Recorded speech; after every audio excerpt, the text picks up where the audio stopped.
எல்லாருக்கும் வணக்கம். இந்த பதிவில் எதை பற்றி பார்க்க போகிறோம் அப்படின்னா, அதாவது மக்களே, விஜய் அவர்கள் இன்னைக்கு பயங்கர கர்ஜனை பண்ணன மாதிரி வேலூரில் சரியான ஸ்பீச்சுங்க. எல்லாம் அதாவது ஒவ்வொரு மேடையில் நீங்கள் பாருங்கள், விஜய் அவர்களை பாருங்கள், ஒவ்வொரு மேடையில் பேசும்போது எவ்வளோ வித்தியாசமாக டிஃப்ரெண்ட்டாக பேசுகிறாரு பாருங்களேன். அதாவதுங்க, ஒரே ஒரு நல்ல மனிதர் வந்து அரசியல் கட்சி ஆரம்பித்தா அதுக்கு முன்னாடி இருக்கக்கூடிய அரசியல் கட்சியில் திருடக்கூடியவங்க, திருட்டு திமுக திருடக்கூடியவங்களை அவங்க எல்லாத்துக்குமே இந்த நல்லவனை வந்து பிடிக்கவே பிடிக்காதான்.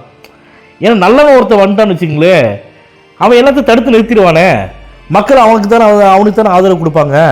அப்படிங்கிற மாதிரி அவங்க அந்த நல்லவனை வளர சொல்லியே விட மாட்டாங்க.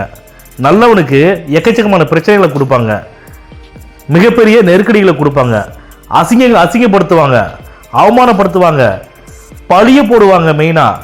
ஸோ ஒரு நல்ல மனுஷனை, மக்களுக்கு நல்லது செய்யறதுக்காக வரக்கூடிய அந்த மனுஷனுக்கு வந்து ஏகப்பட்ட விஷயங்களை பண்ணுவாங்க.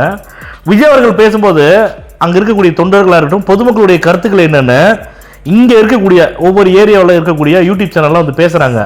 என்ன சொல்கிறாங்க தெரியுங்களா? நம்ம பொதுமக்கள் எல்லாருமே, அதாவது விஜய் அவர்கள் வந்து அரசு பள்ளிகளை சீரமைச்சு தரதை சொல்லியிருக்காங்க. குழந்தைகள் வந்து நல்லா உட்காந்து படிச்சுட்டு போகணும்னு படிச்சுட்டு போகிற அளவுக்கு நாங்கள் வசதி பண்ணித்தரேன்னு சொல்கிறாங்க. முக்கியமாக ரெஸ்ட் ரூம், பாத்ரூம் வசதியை நல்லா நாங்கள் பண்ணித்தரோம் அப்படி மாதிரி சொல்லியிருக்காங்க. பெண்களுக்கு பாதுகாப்பு தரேன்னு சொல்லியிருக்காங்க. இளைஞர்களுக்கு வேலை தரேன்னு சொல்லியிருக்கிறாங்க. குறிப்பாக லஞ்சத்தை ஒழிக்கிறேன்னு சொல்லியிருக்காங்க. ஊழல் பண்ண நான் விடமாட்டேன்னு சொல்லியிருக்காங்க. அப்படின்னு எக்கச்சக்கமான விஜய் அவர்கள் மேல் நம்பிக்கை வச்சவங்க பேசுகிறாங்க மக்கள் எல்லாருமே.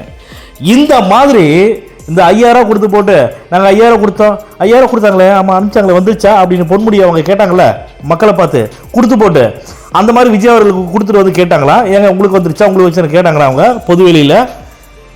அதாவது மக்களே, நான் ஏன் இதெல்லாம் சொல்கிறேன்னு கேட்டிங்கன்னா, நல்லவனை வளர சொல்லி விட மாட்டாங்க அப்படிங்கிறத நான் சொல்கிறேன். ஆனால் அப்படி இருந்தும் அவங்க எந்த மாதிரியான முட்டுக்கட்டை போட்டாலும் சரி, ஆனால் தமிழக மக்கள் வந்து விஜய் அவர்களை தலையில் தூக்கி வச்சு கொண்டாடிட்டு இருக்கிறாங்க.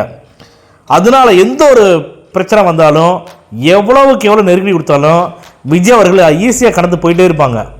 ஏன்னா தமிழக மக்களுடைய ஆதரவு விஜய் அவர்களுக்கு மட்டும்தாங்க இருக்குது. எம்ஜிஆர் அவர்களுக்கு அப்புறமா ஒரு நல்ல அரசியல் கட்சி தலைவராக, தமிழ்நாட்டை பாதுகாக்கக்கூடிய ஒரு நல்ல மனுஷனாக விஜய் அவர்களை தான் தமிழக மக்கள் பார்க்குறாங்க.